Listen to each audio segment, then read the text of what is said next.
Alright, with the DLC embargo dropping, and I can finally talk about things. So you know I'm mostly a multiplayer guy, so my opinions are coming from a multiplayer standpoint, and a lot of people are panicking about the three new legendary lords. So let's take a look at them all and see, are they really that scary? Malachi Michelson. Looks like he would be really good. Has 1.4k missile strength. Can even give him this, so he can buff himself, and he has a different buff for himself that's constant. Artillery Master, it's the Eyes of Grogny, that one. So he always has plus 10% more damage. You can give him plus 50% more damage. With 2.1k weapon strength, he can do some pretty solid damage. But I was having him fight Tarmacon earlier, and he really wasn't doing too much of Tarmacon. I don't know. He missed a bunch. He's extremely squishy with 4,500 HP. It's not like, you know, he's going to be too tough to deal with.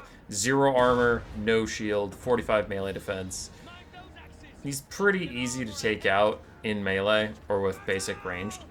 But sure, if he gets to shoot at a really, really big target that's just sitting still, he can do pretty good when this buff wears off. I see some people talking about his heal. That'd be nice for the Thunder Barge, but anything else, it's going to be pretty underwhelming. And the Thunder Barge doesn't need ammunition, so his replenished ammunition is also a little meh. Because you can't use it on anything that's not an artillery or war machine. It's not like you can give it to miners of blasting charges or something. But for a minute and some change of shooting at the land ship, he's done pretty good. So that's something. So we'll just do the same thing, but with Tarmacon, so that it's not such an easy sitting still target. And Tarmacon doesn't have an insane amount of melee missile resistance, just 25%. You see Malachi struggles a lot more versus Tarmacon.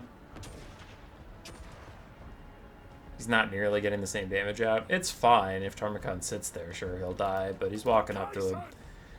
Fortitude speed is fast for a dwarf, but it's not fast by most metrics. And then Tarmacon's here. He's about to body his ass. So Malachi is, like, fine. I can see him being fine in some matchups. I don't think he's going to be bad. I just don't think he'll be overpowered.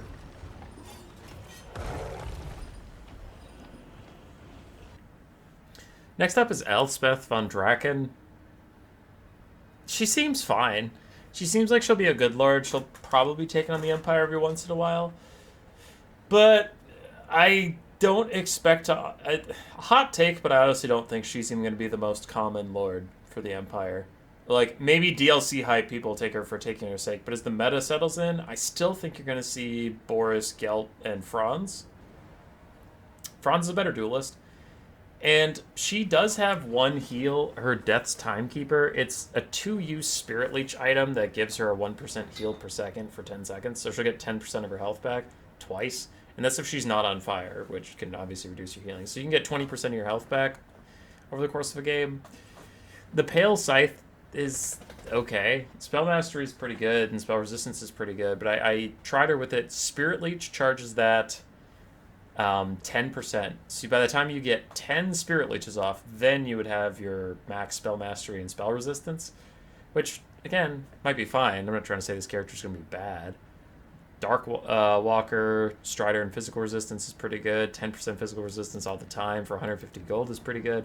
She has, like, a really good kit, but her price point is why I don't think she's going to be, like, meta-dominant or crazy OP. Honestly, you probably won't see her on her dragon. You might just see her on her horse. Because then at 2,100, she's much more reasonable. Still has a self-heal, can still get some spell mastery and stuff, some physical resistance. I really don't think you're going to see her on her dragon that much, because dragons normally like more healing than a 2-time use 1% heal. You'd need like a life caster hero, and that seems like a lot. So, yeah. Elspeth will be fine. I mean, she's Lore of Death, which is the second best lore in the game. She has a decent kit. Her price point will just keep her from being, like, crazy dominant in the meta. Last is Tarmacon. Now, before you see the setup and get all mad at me, I know these are 3 chosen Nurgle with great weapons. I'm trying to kill him. I'm not trying to say this is fair. He's trying to use his breath attack, and then he kind of janks out and cancels it. So he has the same problem as Hydras do on his Toad Dragon, is that ground-based breath attacks get canceled quite often due to jank and silliness. He has some decent abilities, but the biggest thing against him is he's not a caster. He has some good debuffs and stuff, but you're going to have to take this guy, which on his Toad Dragon, he's like 3,000 gold or so, like a Dread Saurian level of cost, right? And then you're going to have to take a caster. And then after you take a caster, you spent like 4,000 gold or more on your hero core. And you still have to build the rest of an army around it. And the problem with Tarmacon is his exact, like, stated weakness is ranged fire, which is Nurgle's ranged fire. And then if you have less of an army to go take out that ranged fire because you took such expensive single entities, it's just not going to work. Like, the enemy's going to defend their range, they're going to kill you. So, I don't know. I don't think he's bad. I just also really don't think he's going to be that meta-defining. Now, again, same as Elspeth, maybe on one of his cheaper mounts he's much more reasonable. Because he is a decent duelist. His melee defense is really low, though. And that's kind of a larger topic about Nurgle, but we'll get there. Unbreakable instead of demonic is very annoying for his foes. And then here comes the only thing about him that I think is really strong. But also, I honestly just don't think is fun game design. Is his stupid-ass Feast of the Maggot Lord. It gives him a heal, makes him unable to die, and it does increasing damage to single entities around him. But it's just not fun. Like, either you kite him and shoot him at a range, or if you manage to get him in a bad situation and beat him up like this, he uses his stupid-ass thing. The heal isn't even that much. Like, sure, he's still getting power-fisted by a whole bunch of Chosen. But the heal really wasn't that much. You can see his heal cap is still very far off, and that's all the healing he's ever going to get. So, you'd have to use Fecundities or heals on him. But he did take 2,500 HP off this Chaos Lord Nurgle because he died while next to the Chaos Lord. It's just not very fun. Like, I don't see a lot of people being like, you know, I gave it a good try, but Tarmacon happened to kind of die near my lord, so I just lost my lord. It's, you know, well played to my opponent. It's one of those things, like, I talk about a lot, like Tracer and Overwatch, where, sure, it's maybe fun for the Tracer, but what about the other 9 players in the game? Are they having fun with this lady, like, blinking around at 1,000,000 miles an hour, barely doing any damage?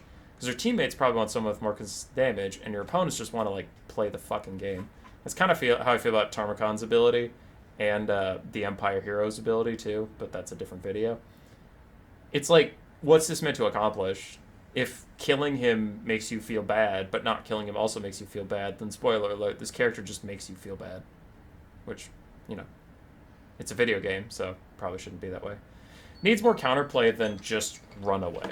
Like, you know, that is true. You could just run away unless you have a Foot Lord or a monster mount lord, but it's pretty much just horse lords that get away from him. So your opponent's, like, if you're facing Nurgle, you're probably going to take a caster lord on a flying mount or on a horse and just kite him. You're not going to take a combat lord versus Nurgle, which is kind of lame, because then Tarmacon's never going to get a duel, and he's just going to get kited. So then the Tarmacon player is going to be frustrated, and the other player is going to be frustrated that they can't go fight him. So, I don't know. It's like, he's not the worst thing in the world, but I don't think that Feast of the Maggotkin, whatever, is going to be reflected on positively. I think more people think it sucks than think it's a cool and fun thing. So, maybe a hot take, but out of the 3 new Legendary Lords, I don't think we'll see much Malachi. Like, we could, but I really don't think we will. I think we'll see the most of Elspeth out of the 3, but I still think she's going to be under 50% presence. And then Tarmacon, honestly think he's going to be between Malachi and Elspeth, but like probably 20% presence or less, maybe 15.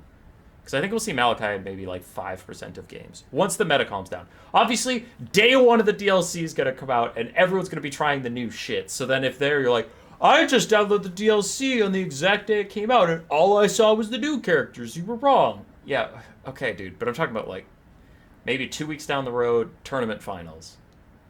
Your opponent picks dwarves. Do you think he's taking Malachi? I would say fuck no. So that's where I'm at. Elspeth, the most likely to be meta, but even then, meh. Fun though. Roar. Subscribe, yes.